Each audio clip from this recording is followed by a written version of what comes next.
All right, so we believe Genesis is history, and that is our position.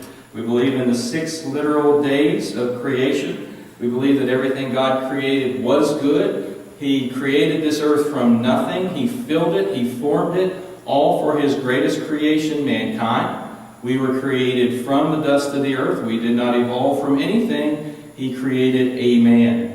It was not good that the man was alone, so He created a woman from the man for the man to complete the man when He gave her back to Him.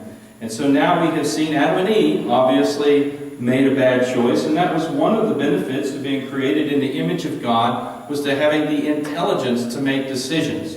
And as we have seen, and God was not surprised, Adam and Eve made a bad decision. They broke the one rule that God gave them in the garden. For that, they were kicked out of the garden. And for that, man now dies. That started day one. We don't know how long they lived in that immortal state, in that perfect relationship with God. Who knows? Could have been 100 years, could have been 1,000 years. Knowing mankind, it wasn't a week, right, that he decided to sin against God. Because we're created in Adam's same model, and we have the same issue. So I don't think it was a very long time.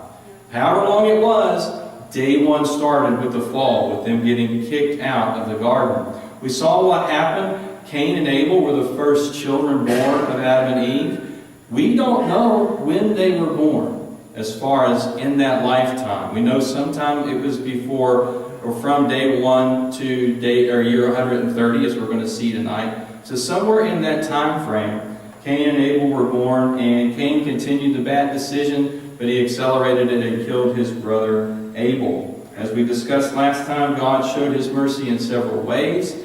He gave him a chance to deal with his anger. He rejected that opportunity, killed his brother instead. He gave him a chance to confess. He rejected that offer, and for that, he was cursed. Actually, the ground was cursed for him. Unlike his father, who had to work now for a living, now the ground's not going to produce. So he became a scavenger and a nomad, and he was marked. And I apologize for not having more information on the marking of Cain. I didn't speak much about it last week, and I had the question following, so I did the research and thought I would share it with you. The bottom line is we don't know what it was. We have no idea what the mark was. The Hebrew word used for mark can mean a sign, it can mean an omen, it can mean a warning, which it was, or it could simply mean a letter. And many scholars believe he was tattooed or marked somewhere on his body with a letter they would have recognized. Something, again, they didn't have written language then, but it would have been something visual that they could have seen. Now, that's what many think. There are some interesting answers. Some thought it was his hair. Something happened to his hair that made it different from everybody else. This is kind of neat. One ancient rabbi argued that it was a dog. The mark was a dog that traveled with him everywhere he went, and the dog wasn't just the warning, the dog was the one who ran away the people who tried to kill him. All right, made sense to the early rabbi. That's a true story. So there are a lot of interesting answers, but we cannot answer the question. But there was an answer, and I didn't, honestly, I'm going to confess, I didn't know this. There was a particularly bad answer that came out of the Civil War area from some American churches that said that the mark of Cain was that his skin was turned black, and that African Americans were descendants of Cain, and since they were descendants of a cursed man, they felt justified in holding them as slaves. That's horrible. That's just, that I have no words for that. I didn't know that. I knew the curse of Ham, which we will talk the curse of Ham, another heresy, but that is a heresy. Yes, maybe he was marked somewhere on his skin, but it did not continue to the next generation. This was a curse on one man for his sin. And yes, his line was an ungodly line, but the curse was not passed on. And so even if it did affect his skin coloration, it does not affect anyone in the future. That is just a poor excuse for professing Christians to justify the sin of abusing humanity, which is all created in the image of God. And I'll share with you the Southern Baptist Convention. Unfortunately, it was Southern Baptists that came up with this during the time of the Civil War in 1995. the Southern Baptists made a formal apology for it and denounced all forms of racism. And so today, they strongly stand against the mark of Cain being of dark skin that passed on generations. And we feel the same way. And that's just sad that others did think that that was the case. So, I appreciate the question. It made me research because I didn't do due diligence before the class, so I apologize for that. I will have the curse of Ham in advance for you. So, Cain could not work the ground. He could not produce food. And as we know, necessity drives invention. And so since he couldn't do that, he became a construction worker. He started building cities. And he started having children and developing those children who could produce for him. And so he really was the father of the construction. He was also the father, as we learned, of the liberal arts. It was his family that began to develop musical instruments and playing those instruments for entertainment. And so, yes, they were a sinful line, and yes, they were a very inventive line, and we're going to talk a little bit about them here in a few minutes. What we did finally learn was that his ultimate descendant, Lamech, and if you didn't know in the Hebrew, we speak West Virginia, Lamech. In Hebrew, the emphasis is always on the last syllable. So when you say it like Noah, it's Noah, not Noah, and it's kind of neat. But I learned that in Hebrew. But anyway, unfortunately, we get polygamy from Cain's line through Lamech, and we also get aggression and violence through his line. And that's going to start to play up to the time of the flood. That's that branch. Tonight we talk about the other branch, the branch of Seth. So why don't you turn with me in your Bibles. I left off the last portion about Seth last week, so we're going to pick up there, Genesis chapter 4, and start at verse 25. And then we're going to read to the end of chapter 5. So it's a little bit longer reading, but we needed to get the overarching picture. Okay? All right, chapter 4, verse 25. Adam had sexual relations with his wife again, and she gave birth to another son. She named him Seth, for she said, God has granted me another son in the place of Abel, whom Cain killed. When Seth grew up, he had a son named him Enosh. At that time, people first began to worship the Lord by name. Okay? Chapter 5. This is the written account of the descendants of Adam. When God created human beings, He made them to be like Himself. He created them male and female, and He blessed them and called them humans. So much in that passage that is so important. When Adam was 130 years old, he became the father of a son who was just like him, in his very image. He named his son Seth. After the birth of Seth, Adam lived another 800 years, and he had other sons and daughters. Adam lived 930 years, and then he died. When Seth was 105 years old, he became the father of Enosh. After the birth of Enosh, Seth lived another 807 years, and he had other sons and daughters. Seth lived 912 years, and then he died. When Enosh was 90 years old, he became the father of Kenan. After the birth of Kenan, Enosh lived another 815 years, and he had other sons and daughters. Enosh lived 905 years, and then he died. When Kenan was 70 years old, he became the father of Mahalalel. After the birth of Mahalalel, Kenan lived another 840 years, and he had other sons and daughters. Kenan lived 910 years, and then he died. When Mahalalel was 65 years old, he became father of Jared. After the birth of Jared, Mahalalel lived another 830 years, and he had other sons and daughters. Mahalalel lived 895 years, and then he died. When Jared was 162 years old, he became the father of Enoch. After the birth of Enoch, Jared lived another 800 years, and he had other sons and daughters. Jared lived 962 years, and then he died. When Enoch was 65 years old, he became the father of Methuselah. After the birth of Methuselah, Enoch lived in close fellowship with God for another 300 years. And he had other sons and daughters. But Enoch didn't die. Enoch lived 365 years, walking in close fellowship with God. Then one day he disappeared, because God took him. When Methuselah was 187 years old, he became the father of Lamech. After the birth of Lamech, Methuselah lived another 782 years, and he had other sons and daughters. Methuselah lived 969 years, and then he died. When Lamech was 182 years old, he became the father of a son. Lamech named his son Noah, for he said, "May he bring us relief from our work and our painful labor of farming this ground that the Lord has cursed." After the birth of Noah, Lamech lived another 595 years, and he had other sons and daughters. Lamech lived 777 years, and then he died. By the time Noah was 500 years old, he was the father of Shem, Ham, and Japheth. God, thank you for your word. Your word is truth. Guide us in your truth and bless us by the study of it tonight. In Jesus' name, amen. All right, some neat stuff in this book of Genesis, and this one right now, I had never studied it this closely, these lines and lineages, and I really enjoyed preparing this week. We learned first, before we get into the numbers, we got to start at 425. What we learn is Cain's line. All right, let me get this on the screen. Cain's line focused on kingdom building and entertainment. All right?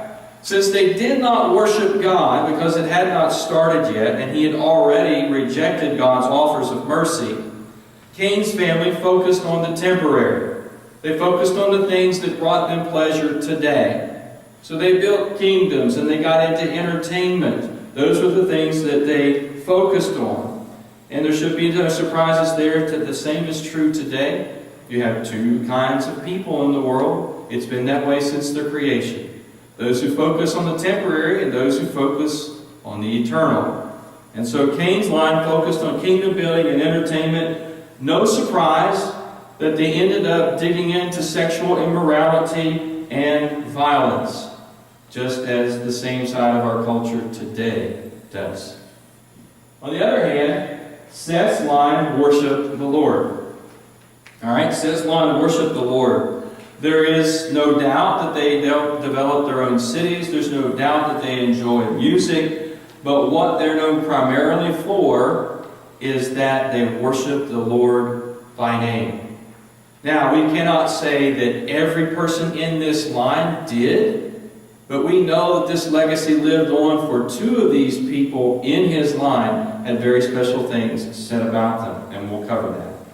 Now, we're going to go back to the passage. I'm going to do something different, and I want you to turn your sheets over to the back. And you've got something that I know some of you did this in class with Eric McComas, and so you were already ahead of the game in your Sun Bible Fellowship hour. So we're going to do it here formally. We're going to fill out this chart as I read through it this next time. Now, some people will think you're nuts for doing this, because remember, some people think there are millions and millions of years in the story. Even some professing Christians who feel like they need to force science into Christianity so that we can justify some of the stuff we dig up.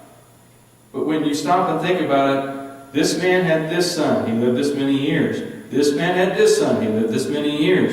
If we're literal interpreters, we've got to believe that this is in series. That there were no breaks, there were no gaps.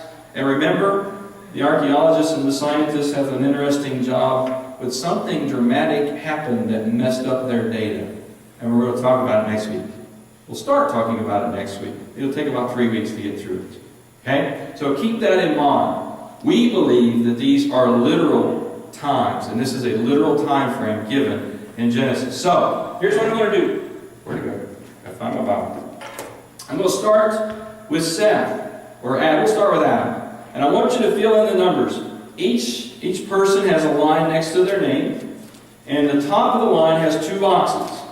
One when he had his first child, and one when he died. And so as I read them, you fill them in, okay? And then we'll go back and get the arrows, because the arrows are critical. So let's go to this, and I'll do it quickly. We have Adam. Adam was 130 years old. So, for example, 130 years old goes in that first box above his line. And then Adam lived 930 years. That goes in the last box. Does it make sense? So the first box is going to be when he has his firstborn son. The last box is going to be when he breathes his last. So for Adam, you've got 130, and then he lives 930 years. For Seth, the first box above his line is 105, because he was 105 years old when he became a father. Then he lived 912 years. So the end of that line, the box above the line, is 912. Down to the third person on your graph, Enosh. He was 90 years old. Okay, so 90 years goes in the first box. And he became the father of Canaan. Then he lived all those years, and he was 905 years old when he died. So that goes to the box at the end of the line. Now, we go down to his son, Canaan, who was 70. So 70 goes in the first box above his line. And he lived to be 910 years old. So 910 goes in the box above the line at the end. Mahalalel was his son. So next to him, we follow over the line. And you got 65 in the first box, because that's how old he was. He was a young whippersnapper when he had his first kid. He was 65. And then he lived 895 years. So 895 goes in the last box. Jared, he was 162. He waited till later in life to have his first child. So that goes in his first box. He lived another 800 years, so he was 962 years old when he died. Okay? Then we have Enoch. Enoch is kind of a strange exception that we'll talk about. He too had his child young. He was 65 years old. He became the father of Methuselah. And at 365 years, he disappeared. We'll talk about that. So his last box is 365. Methuselah, the oldest man known to ever live on this earth, was 187 years old, the oldest to be a first father. So that goes in the first box.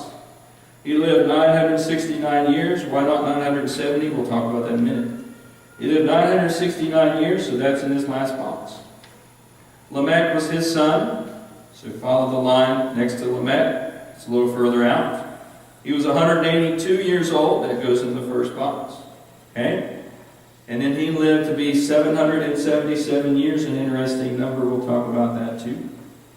Okay? Lamech had Noah. Okay? Lamech had Noah. And Noah was 500 years old when he was the father of Shem, Ham, and Japheth, the triplets. Okay? There you go. Some neat numbers.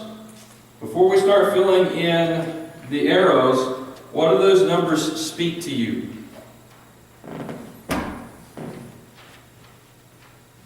What do you think? Long lives. Okay, long lives. We're going to talk about that. Anything else you see in those numbers? Adam was alive when Lamech was born. Bingo. Look at the overlap.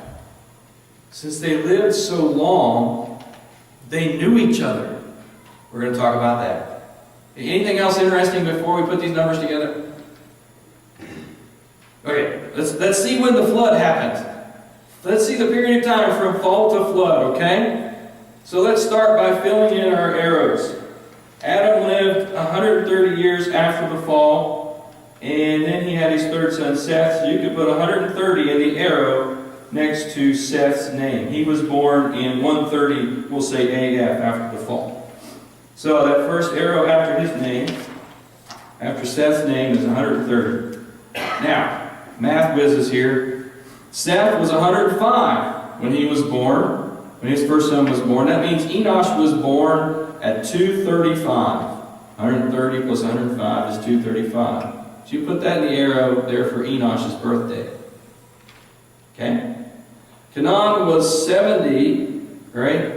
When his firstborn was son. Oh, I skipped one, didn't I? Yeah. We got to get Canaan. Right? Canaan, okay. He was, right. Enosh was 90. There we go. When his firstborn when his firstborn came to be, that was Canaan. He was born in 325 after the flood. Okay? That's the era next to Canaan. Mahalalel, he was born when Canaan was 70. So 325 plus 70 is 395. So Mahalalel was born in 395. Jared was born 65 years later. So 395 plus 65 is 460. So Jared has 460 in his era. Enoch was born when his father was 162 years old. So 460 plus 162 is 622. So that goes in Enoch's block. Methuselah was born when his dad was 65. So 622 plus 65 is 687. That's Methuselah's birth year. Lamech was born when Methuselah was 187. So 687 plus 187 is 874. That's Lamech's birth year, 874. Noah was born when Lamech was 182. 874 plus 182 equals 1056. Okay? You with me? Shadrach, or Ham, Shem, and Japheth, let's call them Shadrach, Ham, Shem, and Japheth were born 500 years later, so that puts their birth at 1556 after the fall. How many years later did it flood? We're going to find out 100 years. I'll go ahead and give you that one. So the era in front of the flood is 1656 years. That is not long enough to create all those fossils and all that strata. So this blows people's minds. It's not that long, is it? We'll fill out the other arrow here in a minute. Okay? We'll fill that out here in a minute. Let's walk through a couple of observations that we can make. The first one was that people lived a long time. Okay? Alright? People lived a long time before the flood.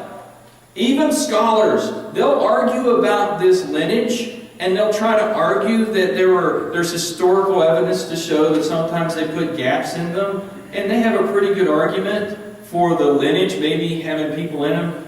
It doesn't hold water. We're going to see the numbers match up here in a minute. But they won't argue that these people lived a long time. The Hebrew text is very clear. They actually lived these real years. And there's other historical data. There's non-biblical evidence of other cultures at these times, and their people lived a long time too. So people before the flood lived a really long time. Anybody want to speculate why, or have you ever heard of why that might have been? I have. The world was clean. Okay. It was free from chemicals. The world was, well, you could breathe. Yeah. And there was not a lot of diseases because there was not the germs that there is today because of the filth that people have created. Exactly. Or killing each other. There you go. I agree 100%. They lived in a pure culture. It was created by God. It was perfect. And so they didn't have the carcinogens. They didn't have a lot of things. They didn't have rain. And many scientists will speculate that put like a shroud, or a canopy is the theory, over the planet, which kept the harmful sun rays from aging the human body as well as the diseases not being there. Right. So they lived early in the creation, close to the creation, and so they lived a long time. We could speculate a lot, but why did they really live that long? Because God let them. God decides when you're born, God decides when you die, and God knew they needed to live a long time to populate the earth. Okay, so that's the real answer. We can speculate, and I agree. I agree with Dream. I agree with the canopy theory, because it had never rained, so all this water was trapped in the environment, blocking the harmful rays of the sun. And so they lived a very long time. And so it's relative when you look at it. It's kind of neat. They don't have kids until what we would consider later in life, but somebody that lived 900 years, when you look back when they're 65, they're a child. I mean, if it's linear, if the aging is linear, when you put it next to our aging, yeah, 65 would be somebody that's 5 or 6 years old. Okay, so if it's actually linear, that's great. Mike? You say it didn't rain? No, it didn't rain until the flood. They had never seen rain before. No. Yeah, we're going to talk about that in the next couple weeks. That comes up. But it had never rained before. God had always watered the ground from the ground up. Okay? He had always watered it from the ground That's why up. people didn't think that the flood Exactly. would... That's why they were shocked. Why are you building a boat, dude? It did. Yeah, They had it's never true. seen rain before. It's true. All right, people could have had hundreds of children. Shame on them. That's just an awful thought. I have 4, and that's plenty. But you stop and think about it. If they lived, it said they lived to, for example, 65 years, he had this for, and remember, this is a patriarchal society. That's why they always listed the oldest son. They wouldn't have listed the daughters, and they wouldn't have listed anybody after that, just because it's the way their society worked. So they could have had hundreds of... Stop and think about this. A great-great-great-grandchild could be older than their great-great-great-grandfather. Or grand-uncle. Say it that way. Get it backwards. Grandpa. Yeah, exactly. Isn't that neat? Wow, think about their family reunions. Woo! That'd be crazy. Oh, yeah. Stop and think. They could have had hundreds. They would have lost track of their kids. They would not have known all their kids. They would have just dispersed. They couldn't have kept them. That was the point. They were populating the area. And so they were just multiplying the area. And so, yeah, they intermarried. They married brothers and sisters and cousins and nieces and aunts and uncles and grandparents, all intermarried. Because there was just all this multiplication going on. And so you stop and think about it. If you live 900 years, you have a child of 100 years, and he lives 900 years, and you're making children the rest of your time, he's making... I do math, but that's beyond my ability to calculate that number. Yes, 2 people could fill the earth in 1,600 years. It wouldn't be that hard. So they had hundreds of children.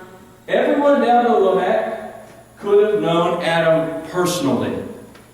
Why can we give credibility to the story? They didn't have to write. They could talk to great-great-grandpa. He knew how creation happened because he was created in it. He can tell them about the Garden of Eden. He can tell them about a personal relationship with the God of creation. Face to face. So, stop and think about it. As we said, all the way down to Lamech, could have known Adam personally. Oh, that's something when you stop and think about it. I had never really considered some of these things. Now, we run into an interesting circumstance that tells us Seth did his job. It tells us that Seth passed on his faith through his family. Because Enoch walked with God, and then he did not die. So this is, again, clear evidence that Seth made worship of God primary in their lives. The phrase used for this is unique. Unique with him. It's in the Hebrew we see it, walked with God. The New Living Translation has it, well done, walking in close fellowship with God. He had a relationship with God that was just like Adam's. Almost exactly like Adam's. He was present with God all the time. So he was so close to God that when it came time, God spared him from what? The wickedness that was building up on the planet. And so he was rewarded. What does this give us hope in? Resurrection. Right? It gives us hope in the rapture of the church. Because he is actually raptured. That's what the Hebrew taken meant. And that's how we get our word rapture. He was taken alive. Who else was taken in the Old Testament? Elijah in the whirlwind. And that was witnessed. So, again, we've got 2 people in the Old Testament that were raptured, that were taken. They were close enough with God that God rewarded them by not allowing them to die. They did not taste death. Okay? So, Enoch did not die. We know a little bit more about him from an Hebrew author in the New Testament who wrote the book of Hebrews, so he knew more about the story. He tells us why he did not die. It was based upon his faith.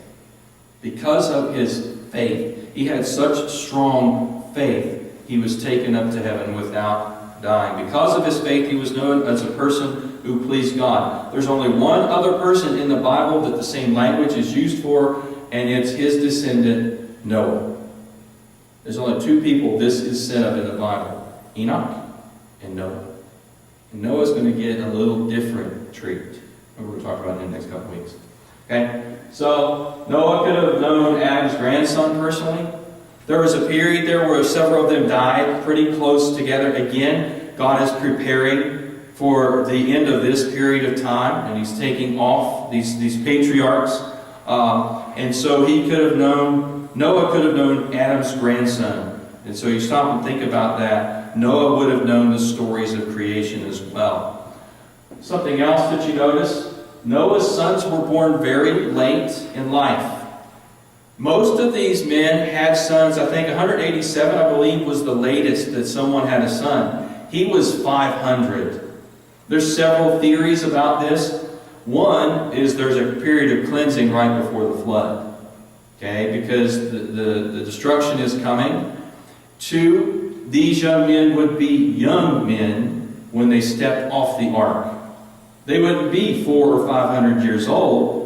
Their father's 500 years old when they're born. He's 600 years old when it floods.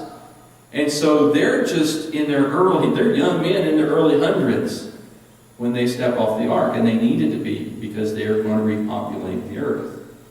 And so they had to be born late in Noah's life so that could happen. So the creation could be saved. Okay? It's kind of neat when you stop and think about it. Finally, Noah's dad died before the flood. Lamech, he got ripped off.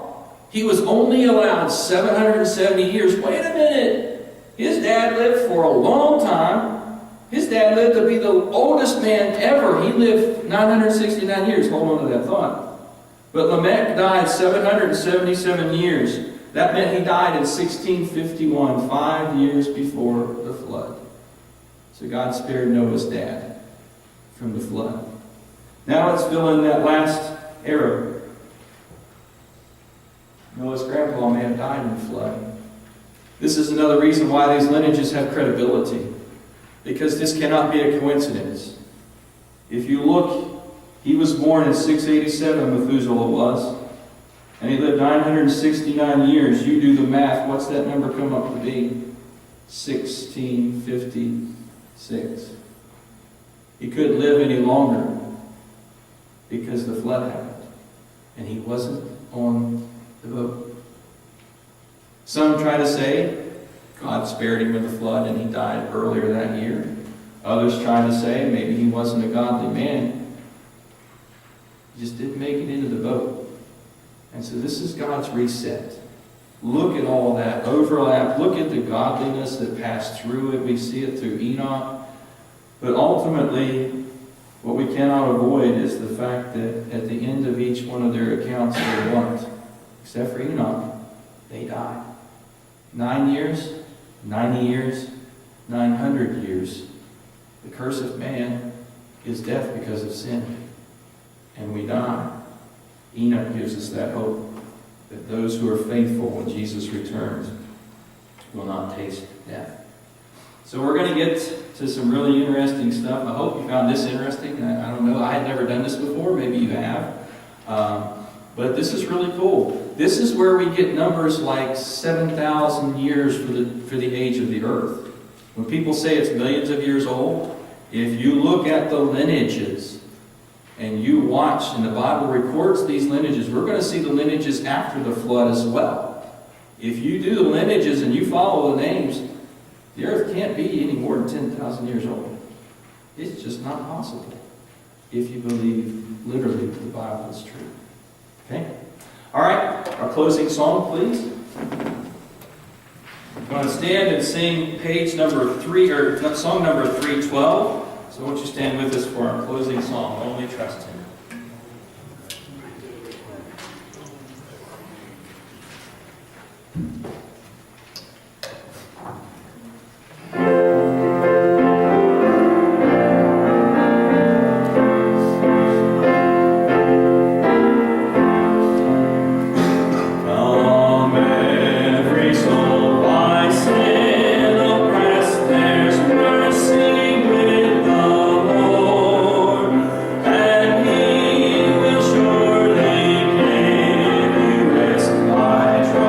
Sing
next couple weeks we get into the flood discussion.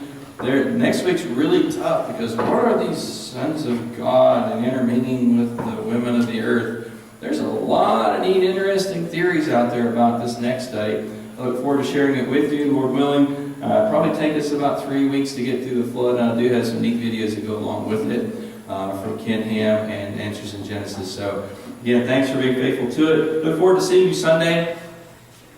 This one, I told you last week, it took me a while to shake it out. This week, it just clicked, and it gave me a neat illustration from basic training. So, it's kind of cool. It's called Drill Sergeant Hill. We'll talk about that a little bit Sunday morning, but I'm anxious to share that with you. Again, I love this walk through the book of Corinthians. Thank you for the encouraging word, those of you that are sharing. This is a mature book of the Bible, and I believe our church is that mature church that can handle it. So I greatly appreciate your feedback. All right, so we'll see you then, Lord willing. Don't forget, tomorrow's Valentine's Day. That's the last warning you get. All right. Brother Frank, would you close us in a word of prayer?